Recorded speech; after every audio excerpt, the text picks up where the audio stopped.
Sí, lo primero que quiero hacer es agradecer al doctor Andrade el haberme invitado a estar hoy aquí y también pues reconocer el éxito, ¿no?, de estas jornadas que lleven 20 años, pues no está nada mal.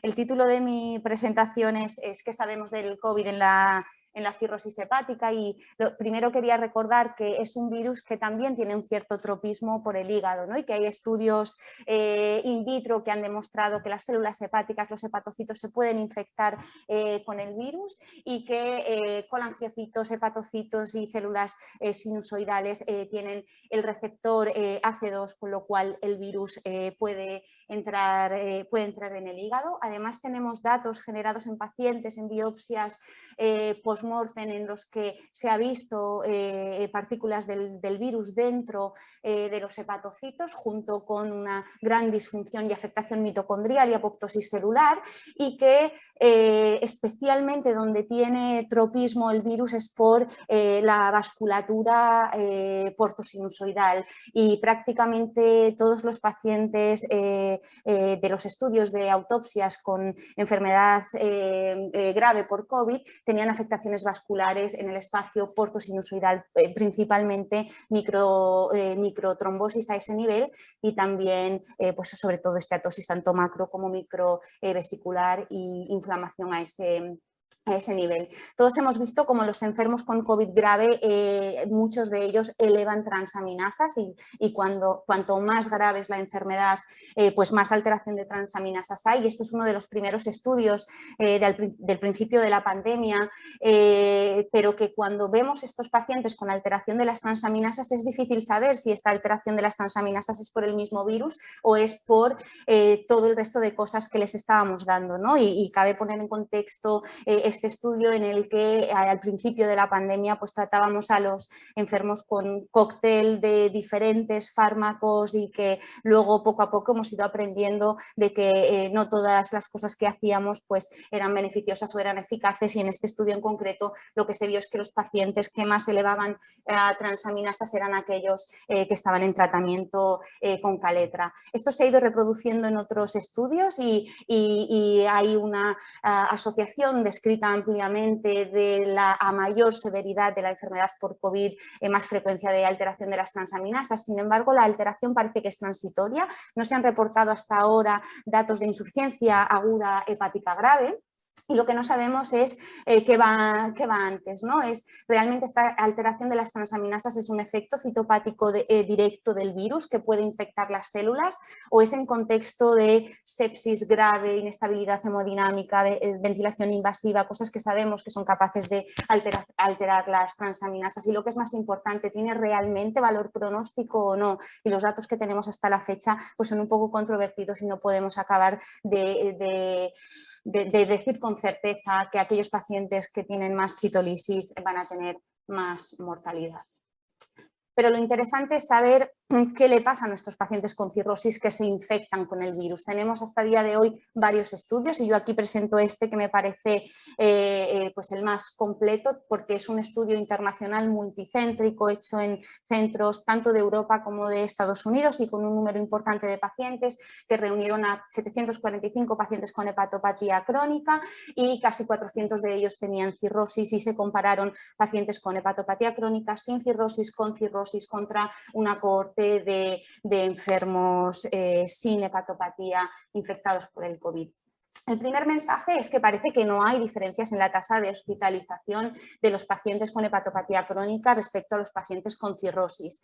Las tasas de hospitalización son iguales. Sin embargo, cuando vamos a la necesidad de entrar en la UCI, la necesidad de someterse a terapias de depuración renal, ventilación invasiva, incluso la mortalidad, aquí las cosas sí que cambian, y aquí nuestros pacientes sí que tienen más riesgo de ir peor, y sobre todo los pacientes Child-C, ¿no? Vemos cómo realmente la barra del Child-C es la que está elevada en todos los supuestos. Y además esto es algo que se mantiene en todas las franjas de edad y que es más acusado pues, en los pacientes más jóvenes, ya que los pacientes con hepatopatía sin cirrosis jóvenes pues, no tienen tanta probabilidad de ir mal, pero nuestros pacientes con cirrosis sí que tienen mayor mortalidad por cada franja de edad y que estos luego se acaba perdiendo en edades muy avanzadas.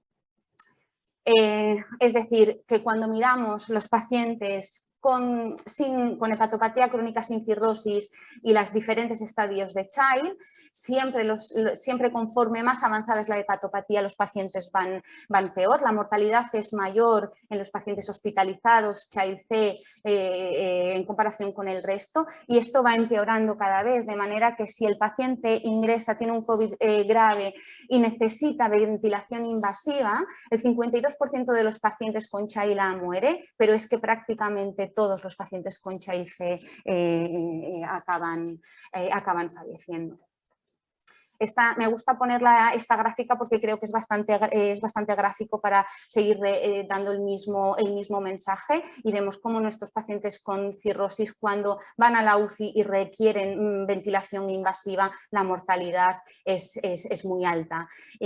También cuando van a la UCI, aunque no sean intubados, con lo cual es población de riesgo y de riesgo de ir mal. Tenemos diferentes estudios, hasta hoy se han hecho estudios, se han hecho registros en Asia, en Europa, en Estados Unidos, y los datos son siempre los mismos. Estas proporciones se mantienen. Los enfermos con cirrosis tienen un pronóstico peor y cuanto más avanzada está la hepatopatía, pues más riesgo de desenlace fatal.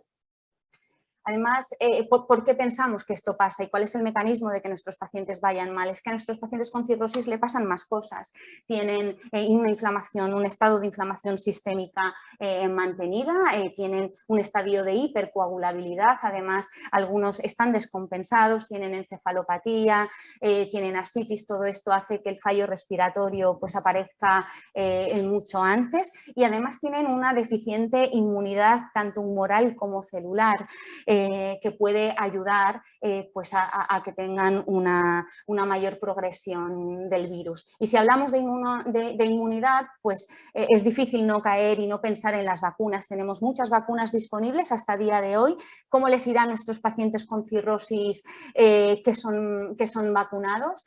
Pues está por ver, ¿no? Sabemos que son pacientes que ya sabemos que responden peor a las vacunas que tenemos a día de hoy, al neumococo o a la hepatitis B, y además sabemos que esta alteración en su inmunidad pues puede hacer que la respuesta a las vacunas sea deficitaria. Tenemos hasta el momento pues estos dos grandes registros internacionales donde se está evaluando de forma muy exhaustiva precisamente pues la seguridad, la eficacia de las vacunas en esta población, y que esperemos que en unos meses pues podamos tener datos de ello.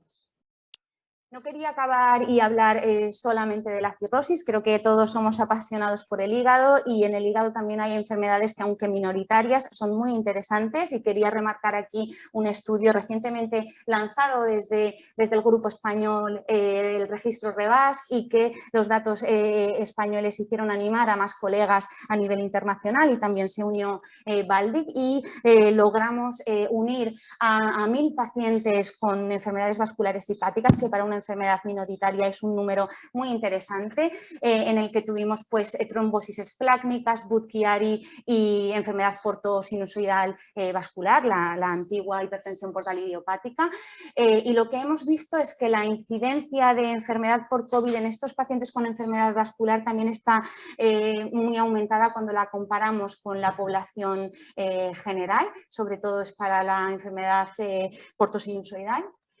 Y que además esto se mantiene para los grupos de edad, de manera que se concentra pues, en los pacientes, ¿no? Entre 40 y 70 años es donde realmente se aumenta, está muy aumentado la incidencia de la infección. No solo se infectan más, sino que además también van peor, ¿no? Necesitan más hospitalización que la población general, necesitan ir más a la UCI y tienen una mortalidad incrementada respecto a la población general. Y estos datos que se han generado recientemente y que ahora están en vías de publicación, pues nos han permitido el poder tener la vacunación prioritaria para los enfermos con enfermedades vasculares hepáticas y quería destacarlo aquí porque es quizás poco conocido. Esto es todo, solo dar las gracias a ustedes y a mi grupo en Barcelona. Muchas gracias.